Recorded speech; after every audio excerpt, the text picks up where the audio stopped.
Hello friends, स्वागत है आपके अपने यूट्यूब चैनल रेलवे स्टॉक्स में।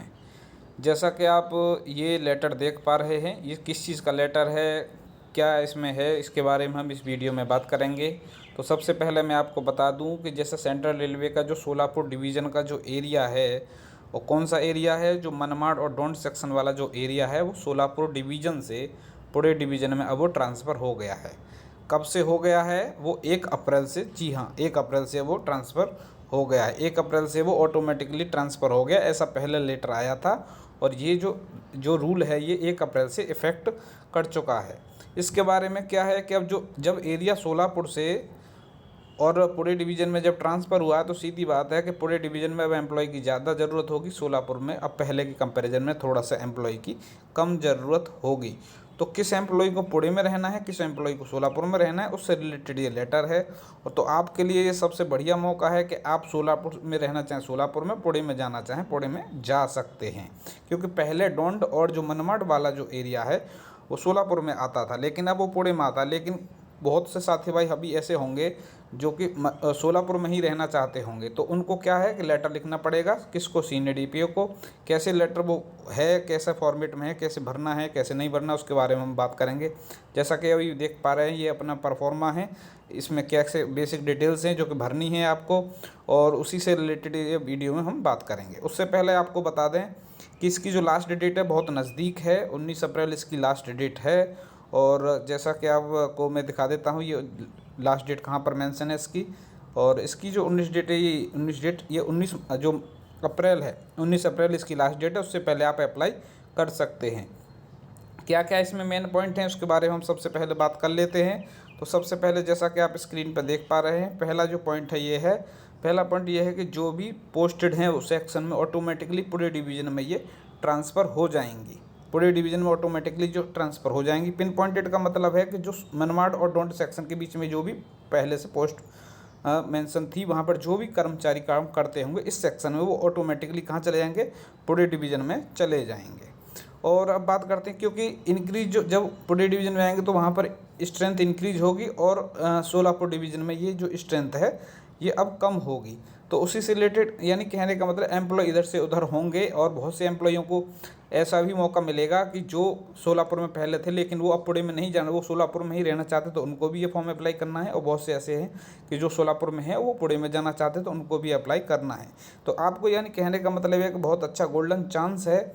और ये जो ऑप्शन आया है, ये नहीं कि जो मनमाड़ और डोंट सेक्शन के बीच में ही काम करेंगे उन्हीं के लिए है, ये सभी एम्प्लॉय के लिए, जी हाँ, ये सभी एम्प्लॉय के लिए ऑप्शन आया है। और ये पॉइंट नंबर 3 आप देख पा रहे हैं अच्छे से कि senior DPO will call option from non gazetted group C ईस्ट वाले group D all department including working in above jurisdiction region, सबके लिए ये Pune division of SUR division. Pune division में रहना चाहते हैं आप कि सोलापुर डिवीजन में रहना चाहते हैं, उनके लिए ये ऑप्शन आया हुआ है। और इसके बारे में जो भी है सबको आपको फॉर्म भरना है। फॉर्म कैसे भरना है इसके बारे में थोड़ा सा हम अभी आप बात कर लेते हैं। इनकी जो सीनियरिटी है कैसे भरी जाएगी, इसके बारे में आप सभी ये पॉइंट पढ़ सकते हैं। ये लेटर मैंने पहले टेलीग्राम पर शेयर कर दिया था, और अभी मैं फिर से कर दूंगा। फॉर्म अगर आप अप्लाई करना चाहते हैं तो आप अप्लाई कर सकते हैं। फॉर्म कैसे भरा जाना है, किस गजेटेड अधिकारी के सिग्नेचर होंगे, किसके नहीं होंगे, उसके बारे में भी बात कर लेते हैं। सबसे पहले आपका यहाँ नाम आएगा 1 नंबर में, पहला कैपिटल लेटर में ही नाम आएगा। आपको यहाँ फ़ोटो अपना चिपकाना है, father's name, husband's name, staff, PF number वगैरह, डेट ऑफ बर्थ, यानी ये सब जितनी भी चीज़ें हैं, सब बेसिक जानकारी आप ये नॉर्मली भर सकते हैं। आप ये नॉर्मली चीज़ें भर सकते हैं। उसके बाद यहाँ पर आपको देख पा रहे होंगे इसी पेज के नीचे सबसे यहाँ पर आपको सिग्नेचर करना है, left hand right hand thumb impression of the employ. इसमें ये एक ही चीज़ भरनी है, ऑफिस कहाँ अपना काम करते हैं, जगह किसके कौन सी जगह पर आप काम करते हैं। और इसके अलावा ये दूसरा जो पेज है, यानी नीचे वाला जो पेज है, पेज नंबर जो 44 आप देख पा रहे हैं, पेज नंबर जो 44 आप देख पा रहे हैं, यहाँ पर क्या करना है, यहाँ पर भरना है आपका ये जो immediate controlling supervisor. Immediate controlling supervisor का मतलब होता है कि अगर आप ट्रैक मेंटेनर हैं तो आपका सुपरवाइज़र होंगे, एसएससी वगैरह भी होंगे। अगर आप ऑफिस में हैं तो आपके चीफ ओएस भी आपके कंट्रोलिंग सुपरवाइज़र होंगे। तो उसी हिसाब से आप कहाँ पर हैं, कहाँ पर काम करते हैं, उस हिसाब से आपने कंट्रोलिंग सुपरवाइज़र को आप डिसाइड कर सकते हैं। उनके यहाँ पर सिग्नेचर चाहिए, डेजिग्नेशन चाहिए। और उसके अलावा जैसा कि आप देख पा रहे हैं यहाँ है immediate controlling officer, controlling gazetted officer. तो गजेटेड ऑफिसर है जो आपके डिवीज़न के जो हेड हैं, यानी जो गजेटेड अधिकारी, उनके यहाँ पर सिग्नेचर आपको चाहिए। अगर इंजीनियरिंग डिपार्टमेंट है तो आपके DEN होंगे या सीनियर DEN भी होंगे गजेटेड अधिकारी में। अगर आप पर्सनल में हैं, पर्सनल में जॉब करते हैं, ऑफिस असिस्टेंट हैं, तो आपके वहाँ पर DPO वगैरह भी होंगे, DPO होंगे। ऑपरेटिंग में है तो DOM होंगे। इस तरह से अपने अपने होते हैं। SNT में है तो DST सर होंगे, सीनियर DST सर होंगे। इस तरह से आपके होते हैं। और यहाँ पर है सबसे नीचे कंट्रोलिंग पर्सनल डिपार्टमेंट ऑफिसर। तो ये क्या है कि आपको जैसे यहाँ से सिग्नेचर कराने हैं, उसके बाद आपको डिस्पैच सेक्शन में ये आपको देना है। कौन सा डिस्पैच सेक्शन? पर्सनल डिपार्टमेंट का जो डिस्पैच सेक्शन होता है वहाँ पर आपको जमा करना है। ऑटोमेटिकली आपका जो प्रोसेस है ये पूरा हो जाएगा।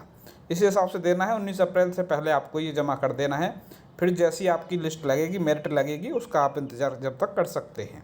यही मेरे आप अभी सूचना थी। तो आपके लिए बढ़िया मौका है। आप सोलापुर से जो जिनका सपना है सोलापुर से पुणे जाने का, वो अभी जा सकते हैं। बढ़िया एक अच्छा मौका आया है, तो आप अप्लाई करें जल्दी से जल्दी। और इसी तरह की कोई सूचना होगी मेरे पास तो मैं जल्द अपडेट उसके बारे में दूंगा।